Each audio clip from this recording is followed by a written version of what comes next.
Welcome back, everybody. Today's deep dive is a tough one. We're going to be taking a look at the circumstances surrounding Bob Saget's death. Yeah, a tragic and unexpected loss. Really shook a lot of people up. Yeah. And we're going to be going through it, trying to understand what happened using information from official reports, eyewitness accounts. A lot of questions surrounding this one. Definitely. And for this deep dive, we'll be drawing from a few different sources. Right. The Orange County Sheriff's Office final report, the autopsy report, and some firsthand accounts from People magazine. Yeah, and what makes this whole thing so intriguing is that Saget seemed to be in great spirits just hours before. Yeah, he really did. From what we gather, he arrived in Jacksonville, Florida in January of 2022. It was part of his stand-up tour. Right, and the day before he was found, Saget had a show at the Ponte Vedra Concert Hall. Okay. And eyewitnesses there said he was full of energy, engaging with fans, even took selfies with some people. I remember seeing some of those pictures online. He looked like he was in a really good mood. Exactly. And after the show, he drove himself back to the Ritz-Carlton in Orlando. Wow. And even had a lighthearted conversation with the valet there, cracking jokes for about 10 minutes. So nothing out of the ordinary so far. Just interacting with people, being his usual self.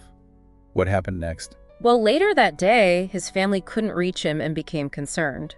Understandably so. Yeah, they requested the hotel to do a wellness check. I can't even imagine what must have been going through their minds. It's heartbreaking to think about. When security got to his room, they found him lying in bed alone. Alone. Yeah, there are absolutely no signs of a struggle. So at this point, it would be easy to assume maybe it was a heart attack or some kind of natural cause, right? Yeah, you would think so. But then the autopsy report came back. And that's where this case takes a sharp turn. What did they find? Severe skull fractures and bleeding around the brain. Skull fractures. The medical examiner was very clear that this was caused by blunt force trauma. Wait a minute. Hold on. So he has skull fractures, but there's no weapon, no blood splatters, nothing. That's what makes this so baffling. Yeah. You'd expect some mark or bruise something, but the back of his head was completely clean. So how did he get these injuries? The medical examiner concluded that these injuries were most likely caused by an unwitnessed fall backward. A fall? Yeah, where his head impacted something hard. But how could he have fallen so hard in a hotel room? They usually have carpet, right? Right, and that was the main question for investigators. They thoroughly examined the room, but they couldn't pinpoint what he could have hit his head on. So there was nothing out of place. Nope. This is starting to sound like one of those locked room mysteries. It really does. And it gets even more perplexing when you consider the other details from the autopsy. Okay, like what? Well, the medical examiner noted that the type of head trauma Saget suffered could cause dizziness, confusion, even slurred speech. So it's possible that he didn't even realize how badly he was injured? Maybe his head was disoriented and just stumbled back to bed. That's a possibility. But even if that's the case, we're still left with that big question. What did Bob Saget hit his head on in that hotel room? Yeah, it's like trying to solve a puzzle, but you're missing half the pieces. Yeah. You have the injury, but no clue as to what caused it. And that's what led to so much speculation. Oh yeah, for sure. What were some of the most common theories that you came across? Well, one of the first things that people considered was that maybe it was a slip and fall in the bathroom. I think it's plausible. I mean, slippery floors, maybe he was rushing or something. Right, but investigators looked into that pretty thoroughly, and the bathroom showed no signs of anything unusual. No water on the floor, no towels out of place, nothing like that. So not the bathroom. What else did they consider? Well, another theory was that maybe Saget fainted or lost consciousness before hitting his head. Which would make sense, given what the medical examiner said about the head trauma potentially causing dizziness and confusion. Right. But the medical examiner also looked for any underlying medical conditions that could have caused a sudden loss of consciousness. Yeah. They found nothing. So no explanation for why he would fallen in the first place. I mean, this is so frustrating. It is. And unfortunately, the lack of clear answers led some people down the path of, conspiracy theories. Oh yeah, I remember seeing some of those floating around online. And it's important to emphasize that there's absolutely no credible evidence to support any claims of foul play. The investigation was thorough, and everything points to this being a tragic accident. It's understandable, though, right? I mean, people want answers. Yeah. Especially when someone like Bob Saget dies so unexpectedly. Of course. We naturally seek explanations, especially when we're confronted with something that feels senseless.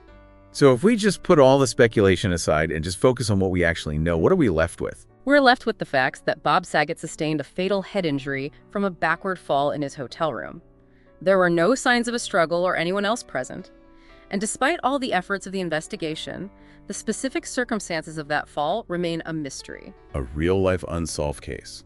And unfortunately, the reports don't give us a lot of information about what Saget was doing in the hours leading up to his fall. We have the valet interaction, and then we jump to the wellness check. So there's a gap in the timeline. Right. And it's during that gap that this unexplained fall occurred. It's like a missing piece of the puzzle. It is. And that gap, combined with the lack of a definitive answer about what caused the fall, leaves a lot of room for interpretation and unfortunately also for speculation. It's been a fascinating deep dive, but man, incredibly sad too. And that brings us back to those valuable insights you mentioned. Even though we don't know exactly what happened in that hotel room, what can we learn from all this?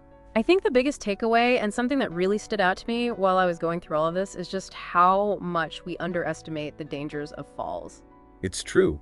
We always associate falls with kids or older adults. Mm-hmm. But, as you've seen here, anyone can fall. Yeah. And they can be fatal regardless of your age or health. Right. It's not just about how bad the fall is, but also the potential for head injuries. This case is a tragic example of how even what seems like a simple fall can have devastating consequences. So what can we do to minimize these risks? I mean, we can't exactly wrap our homes and hotels in bubble wrap. Well, awareness is a good start. Just being mindful of potential hazards in our environment can make a big difference.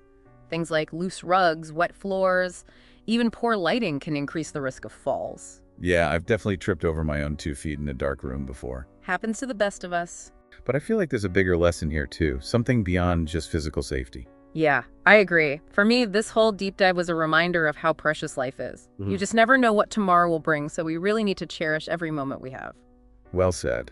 To our listener, as we try to navigate all the mysteries and uncertainties of life, let's remember to appreciate the little things, cherish our loved ones, and live each day with intention and gratitude.